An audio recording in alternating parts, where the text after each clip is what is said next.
शेवगावमध्ये मोठी कारवाई, पिस्तूल काडतुसे स्कॉर्पिओसह आरोपीला पकडला। शेवगाव पोलिसांनी मोठी कारवाई करत देशी बनावटीचे पिस्तूल बाळगणाऱ्या एका आरोपीला अटक केली आहे। गोपनीय माहितीच्या आधारे आकेगाव रोडवरील हॉटेल रिलॅक्स इन परिसरात पोलिसांनी सापळा रचला।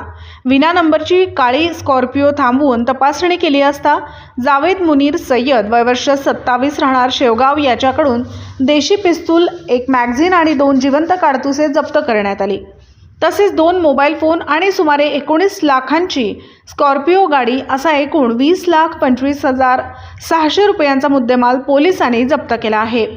आरोपी विरुद्ध भारतीय हत्यार कायद्यानुसार गुन्हा दाखल करण्यात आला असून पुढील तपास सुरू आहे।